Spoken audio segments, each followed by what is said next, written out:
static. I mean, the layout, there's no layout, there's no CSS. We build this when speccing out a project to a client and say, okay, well, this is what it's going to look like. Are you sure you want this kind of stuff? As far as the general functionality. I mean, building, so here's another one. This is a profile update. So this basically would be so you logging into the website and then updating their demographic information and whatnot and hitting continue. We build these wireframes to show the client because they don't know. They're thinking, oh, you got to show them something. So when I hit continue, it goes to another static page. No programming, all markup. You just says option 1, option 2. This is one of the buttons don't even work. Then you go, oh, now I'm going to manage my users. Oh, Amanda, am I going to change Amanda? Blah blah blah. I'm going to delete this user. Are you sure? It's all static HTML. You look at the code. I mean, all websites when you look at them are static HTML because the middleware just creates HTML for you with the database stuff. But this is strictly. This would be the kind of stuff that interns perfect because they get to see requirements from the client, translate into this, and then put on top a design layer, put some CSS in there, put some images, and then tie it to the database. Tie it to, when you actually click submit, it goes and updates that record in the database and then sends you to another page. Right now, this is kind of stuff that I'm having to do. And at ESPN, I did an internship at ESPN, and it wasn't even this cool. It was even less cool than this is what I had to do. But this would be one of the basic things, and it's the basic thing for every project. I mean, unless it's a very, very small project, you got to show the client something early on, because if not, they're going to do all this scope creep and change all their ideas of what they want to do. They need to see it in front of them. So yeah, for what we're looking for in an intern is basically XHTML, CSS, maybe some Photoshop, cutting images kind of stuff. jQuery is a skill everybody needs to learn. You're a front-end developer, middleware developer, only unless you're like a SQL developer do you not need to really learn it.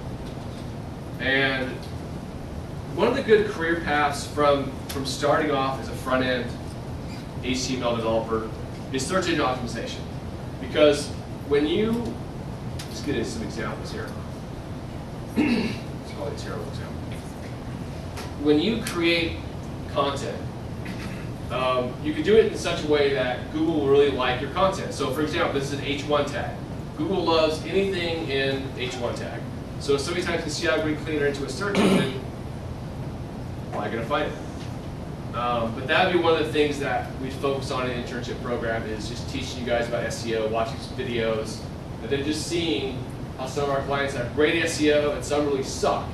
And it just depends on not only just it's the content, but it's also how you do your keywords and your meta tag and all that good stuff. And you'll see.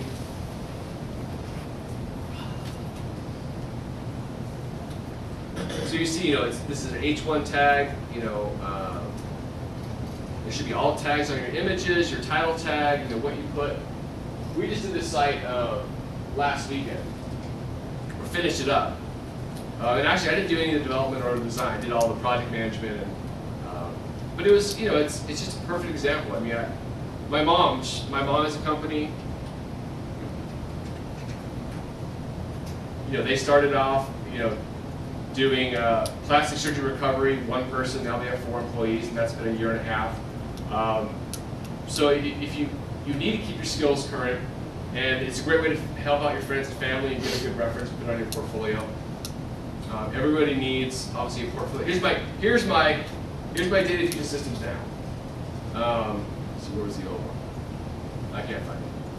But it's a lot better. It's got like this and all that stuff. But having a call to action. So whenever you have a website, there's usually like 2 or 3 main things the customer wants their users to do. Fill out a contact us form. For free, it's view my portfolio. That's my big one. And then second would be, contact us and fill out a little form to say what services like. I get a decent amount of business through these websites, and I usually turn them down or give them to other developers. So I'm just too busy with stuff. But when you're thinking of even like a company name, like this whole